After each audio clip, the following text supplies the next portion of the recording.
Kersti, palun. Nii, tere kõigile ja aitäh, et tulite. Mina alustan sealt tagantpoolt ehk siis toimingupiirangu rikkumisest. Nii nagu Martin ütles, et see paragrahv on malakas, millega käib siis totaalne hirmutamine ja mina ütleksin siia juurde erinevate koalitsioonide lõhkumine. Sellepärast, et Kajar Lemberi asjas Valdo Semilarski, seal ju kukkusid ka koalitsioonis, seda küll Tartus. Ma tean, et vähemalt üks inimene on surnuks menetletud, kes kohtus õigeks mõisteti, ma kahjuks ei mäleta enam seda nime, võitsin internetist otsida, ma ei leidnud, aga ma tean, et ta peale seda tervis ütles üles. Et minu meelest prokuratuur ja kaitsepolitsei ei saa tegelikult aru, mida nad teevad. Mulle tundub, et see põlvkond ja isegi võib-olla natukene veidi vanem, kes on arvutidaga üles kasvanud, mängib inimestega täpselt samasuguseid arvutimänge, nagu nad teevad seda internetis mängides, millest mul on väga-väga kahju. Kui näiteks Kaapo täpselt sama agaralt võtaks ette ministeeriumites töötavad eluaegsed ametnikud, mis puudutab toimingupiirangut, siis ma arvan, et sealt kindlasti tuleks midagi välja. Sest nagu ütles Maris Lauri, kui me esitasime Justiitsministeeriumile, me tegime avalduse, kui riigi peaprokurör Andres Parmas määras enda sõbra Ameerikas atašeeks rahapesuga tegelema ja me tegime selle kohta avalduse, siis ütles Maris Lauri, et Eestis tunnevad kõik kõiki. Huvitav, et minu puhul, kui kõik tunnevad kõik kõiki, võib mind kuriteost süüdi mõista, vaatamata sellele, et ma ei ole midagi otsustanud, siis on teatud inimesed, kelle puhul nagu need asjad ei toimi või õigemini siis nemad tunnevad kõiki. Mina tunnen võib-olla isegi rohkem inimesi kui Parmas. Ma ütleksin, et see võiks olla ka üheks aluseks minu õigeks mõistmisel järgmises instantsis.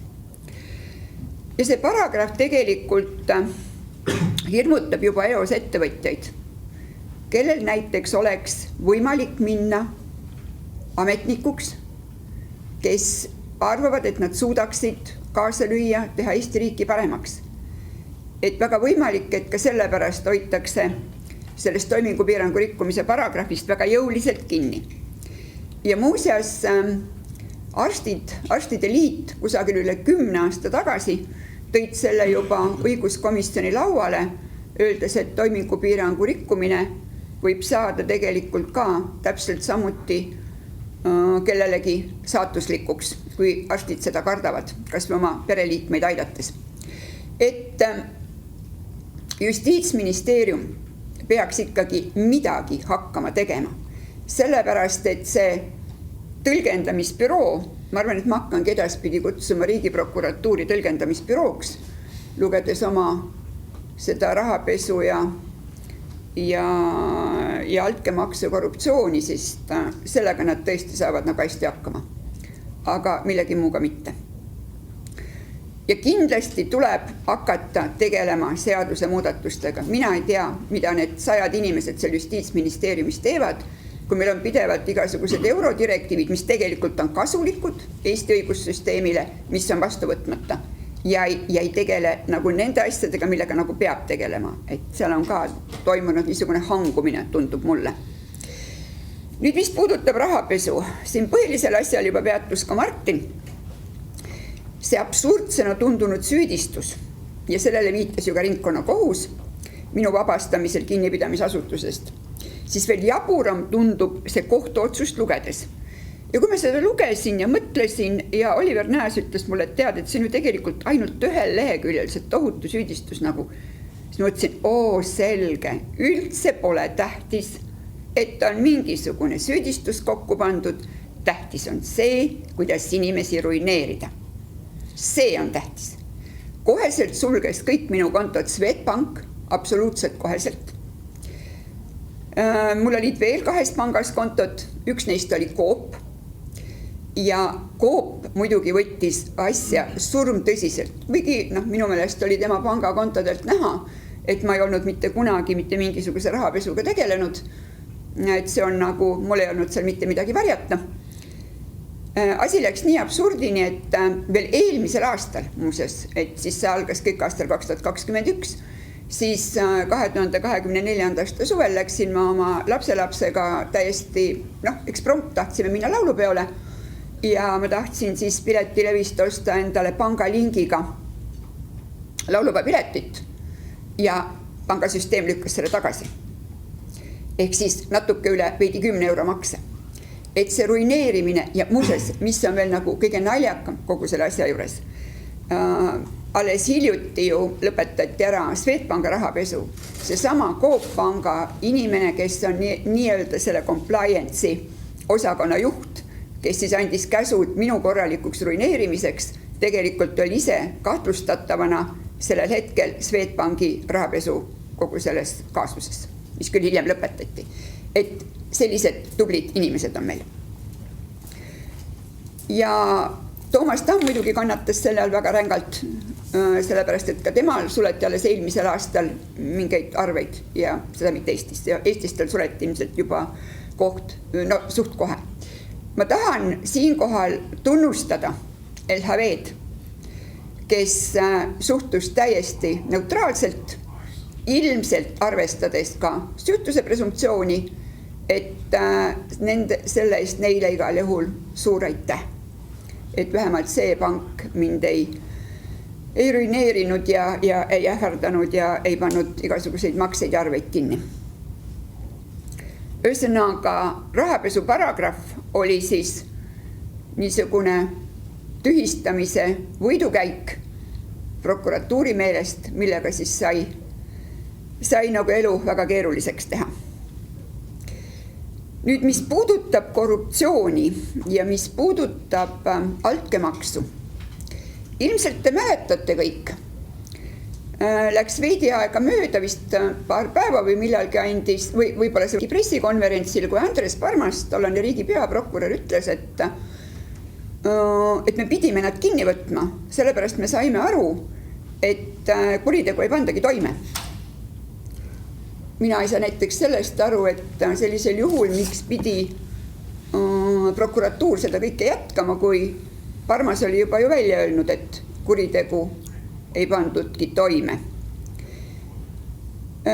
Ma arvan, et need asjad hakkavad kõik tasapisi välja tulema, sellepärast, et Oliver võib-olla oskab sellele paremini vastata, aga minu teada esitati ka kohtusse meie kinnipidamiseks vist vale andmeid, öeldes, et altkäemaks on üle antud ja vastu võetud, vähemalt niisugune info alguses nagu oli, mis minuni jõudis, see võis ka olla, mitte tõene, ma väga täpselt ei mäleta enam neid asju. Sellest on ka juba ikkagi üle 4 aasta möödas. Nüüd, mis puudutab kogu seda korruptsiooni teemat, siis põhiline süüdistus, millest rääkis ka Oliver, oli siis suunamine ja survestamine. Ja ma sain aru tegelikult, et üldse lugedes seda süüdistust ja lugedes seda kohtuotsust, meil on mingisugune seltskond inimesi tekkinud Eestis, kes töötavad jõustruktuurides, kes arvavad, et nemad teavad, kuidas tuleb riiki juhtida, kuidas tuleb ministeeriumite tööd korraldada, kuidas üldse peaks nagu olema. Et kui sa lähed kellegi käest küsima, sul on ees koalitsioonileping ja sul on 100 päeva plaan, mida tuleb nagu teha ja ellu viia, siis põhisüüdistus oli, et mina käisin ringi, suunasin ja survestasin ministreid, nõunikke. Nii kui sa viid kellegi ettevõtja näiteks mingi hea ideega ministri juurde, siis see on kohe suunamine, survestamine, selle inimese kasuks töötamine. Et ma tean, et juristidele väga ei meeldi, mida ma ütlen, aga ma ei saa aru, millega seal Tartu Ülikoolis tegeletakse. Eriti nende inimeste puhul, kes sinna kaitsepolitseisse ja prokuratuuri tööle lähevad. Võib-olla peaks neile eraldi loenguid lugema moraalist, eetikast. Seal on veel väga palju igasuguseid võimalusi. Ja mina soovitaksin nendele ebaeetilistele ja alatutele ja ebamoraalsetele inimestele prokuratuuris ja kaapos alustada 10 käsust. Järsku saab nende moraalse kompassi siis paika. Ja kõikide nende jälitamiste ja asjade peal tahan ma muidugi, et nendest üldse rääkima hakata, nende kvaliteedist. Sisuliselt ma sain päevapealt aru, kui mind jälitama hakati. Ütlesin seda ka Martin Helmele, kes läks täpselt samal päeval, oli tal vestlus Sinisaluga, läks ta sinna, küsis, et miks te minu nõunikku jälitate, oli nii Martin, eks ole. Et see kvaliteet selle asja osas on selline. Siis ma tahan veel öelda, et kogu selle aja jooksul, nüüd kui me kohut käisime, minu teada on algatatud minu vastu veel kriminaalasju, sellepärast, et ma nägin jälle jälitamist ja puutusin sellega kokku. Nii et igal juhul oli vaja, et näidata, et ma olen ikkagi tegelikult nagu kurjategija, et ükskõik mil viisil midagi püsti panna. Ja teate, kui huvitav on veel, mul on ka välismaal päris palju igasuguseid sidemeid, kontakte, sõpru vanast ajast. Ja kui ma olen üritanud mingisugust muud ettevõtlust teha, siis need inimesed kaovad absoluutselt, isegi kui me oleme midagi kokku leppinud, isegi keegi teine tuleb ettepanekuga, kuule, võiks teha seda või seda, et sul on mingid head tutvused või kontaktid, siis veidi aja pärast need inimesed kaovad kõik ära, telefoni nad enam ei võta, meilidele nad ei vasta.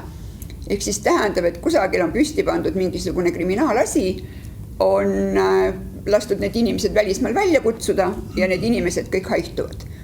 Ehk siis niisugune väga madal, alatu kättemaks, et kuidas sa julged nagu vastu astuda sellele. Nüüd 2 olulist asja tegelikult, mis tuleks meie õigusraamistikust teha. Peale toimingupiirangu rikkumise, ma arvan, et selle paragrahviga peaks üsna kiiresti hakkama tegelema, täpselt samuti see puudutab ka mõjuvõimuga kauplemist. Meil olid omal ajal koalitsioonileppes ka sees kriminaalmenetluse tähtajad. Ma arvan, et ka see täna on teema, täpselt samamoodi on teema võistlev menetlus, mis on puutunud absoluutseks absurdiks, kus siis advokaadid ja prokurör omavahel võistlevad ja kohtunik kuulab pealt. Ma ei saa aru, milleks targetatakse ressurssi, raha. Võistlev menetlus käib reeglina siis, kui on olemas vandemehed ja vandekogu, mida meil Eestis ei ole. Seega tuleks ka kõikidele jagada toimikud kätte ja hakata alles siis sealt asjast otsaga pihta nendest kriminaalasjadest ja lõpeks ära see tohutu aastate pikkune inimeste ruineerimine. Nüüd ettepanekud, mis oleksid mulle Justiitsministeeriumile, mis puudutavad ka väga konkreetselt seda kriminaalasja. Kuna me teame, et meie kriminaalasjad venivad, ma ei tea, heal juhul lõpevad need 5-6 aastaga, see on siis väga kiiresti. Mingisugune turboprotsess, ma saan aru, oli siin Gert Kingoga, mis lõpetati väga kiiresti, aga reeglina kõik need asjad nagu venivad. Ja kui hakkavad niipea, kui see kriminaalasi on püsti pandud, niipea kui näiteks kaitsepolitsei ja riigiprokurör on teinud pressikonverentsi, siis hakkavad kogu meedia hakkab süüdi mõistma inimest, on ju, sellepärast, et see on see, mida on võimalik lugeda. Võib-olla visatakse need süüdistused küll küsimärgiga üles, aga ikkagi laimamine on nagu päris kõva. Ja minul näiteks ei ole võimalik enam, kuna 3 aastat sellest hetkest, kui mingisugune artikkel ilmub, ei ole minul võimalik nii-öelda midagi ka kusagil vaidlustada, isegi kui see on lausvale minu suhtes olnud. Ehk siis tegelikult kõik see, mis puudutab seda antud kohtuprotsessi või üleüldse kohtuprotsesse, kui kohtuotsus on jõustunud, siis sellest aastast peaks hakkama kehtima see 3 aastat, kui sa võid minna ajakirjanduse vastu kohtusse. Mul on välja trükitud 1500 lehekülge minu kohta käivaid artikleid. Nüüd teine asi. Kui kohtuotsus jõustub, siis kõik dokumendid, mis selles toimikus on, saavad avalikuks. Kõik võivad minna nendega tutvuma.